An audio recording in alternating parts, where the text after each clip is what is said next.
महाकाव्य महाभारत में एक योद्धा था जिसकी शक्ति से सबसे बड़े युद्ध कुरुक्षेत्र को सिर्फ 1 मिनट में समाप्त किया जा सकता था। यह योद्धा कौन था और उसकी कहानी रहस्य और त्रासदी में क्यों डूबी हुई है? आप उसकी ताकत के पीछे की सच्चाई पर यकीन नहीं करेंगे। सर्वगा के रहस्यों को उजागर करने के लिए बने रहें। शुरू करने से पहले हमारे पास आपके लिए ऐसी कई और कहानियां हैं। उन कहानियों को पेश करने के लिए मुझे आपसे प्रेरणा की जरूरत है। तो कृपया इस वीडियो को लाइक करके अपना समर्थन दिखाएं और हमारे चैनल से जुड़े। भीम के पोते और घटोत्कच के बेटे सर्वगा एक महान योद्धा थे। उनकी मां ने उन्हें युद्ध की प्राचीन कलाओं में प्रशिक्षित किया था, लेकिन उनकी असली ताकत एक दिव्य आशीर्वाद से आई थी। यह भगवान शिव के 3 शक्तिशाली बाण और भगवान अग्नि का एक धनुष था।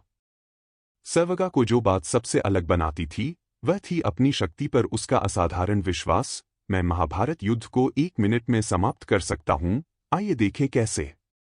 युद्ध शुरू होने से पहले भगवान कृष्ण ने योद्धाओं के सामने एक चुनौती रखी। उनमें से प्रत्येक से पूछा गया कि अगर वे अकेले लड़े तो उन्हें युद्ध खत्म करने में कितना समय लगेगा।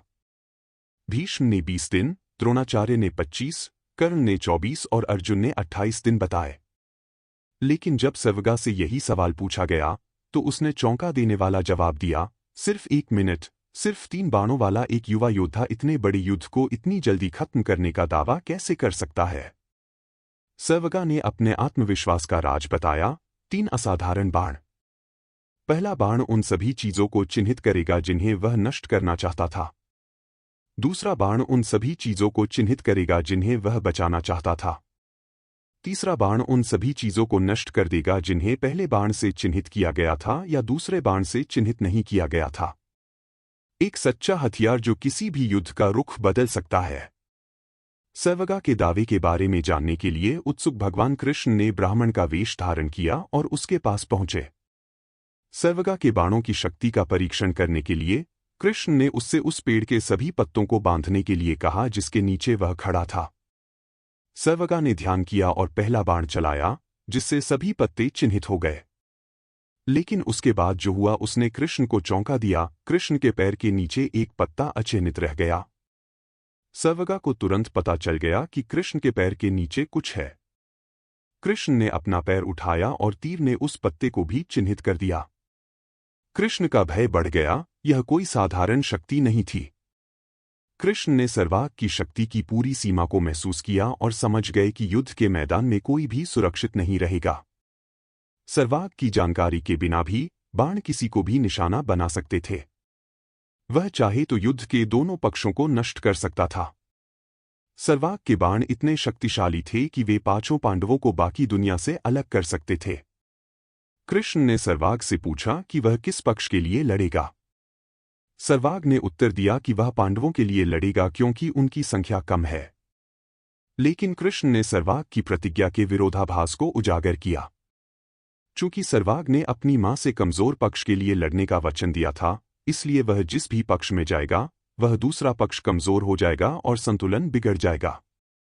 सर्वाग दोनों पक्षों के सभी लोगों को नष्ट कर देगा, केवल खुद को जीवित छोड़ देगा। कृष्ण ने युद्ध में अराजकता को रोकने के लिए सर्वाग की मृत्यु की आवश्यकता को महसूस करते हुए दान के रूप में सर्वाग का सिर मांगा। सर्वगा, जो हमेशा से ही एक महान क्षत्रिय था, बिना किसी हिचकिचाहट के सहमत हो गया। लेकिन अपने बलिदान से पहले सर्वगा युद्ध देखना चाहता था। कृष्ण उसकी निस्वार्थता को समझते हुए सहमत हो गए और युद्ध के मैदान के पास एक पहाड़ी पर सर्वगा का सिर रख दिया। वहां से सर्वगा ने पूरे युद्ध को देखा। उसकी निगाह हमेशा उस युद्ध पर रही जिसमें वह कभी शामिल नहीं हो सकता था। और इस प्रकार अपने समय का सबसे महान योद्धा सर्वगा महाभारत का मूक गवाह बन गया। उसकी शक्ति बेजोड़ थी, उसका बलिदान निर्विवाद था। उनकी कहानी भाग्य, शक्ति और निस्वार्थ बलिदान के बीच शाश्वत युद्ध की याद दिलाती है। आप क्या सोचते हैं? क्या सर्वगा युद्ध को समाप्त कर सकता था? हमें टिप्पणियों में अपने विचार बताएं।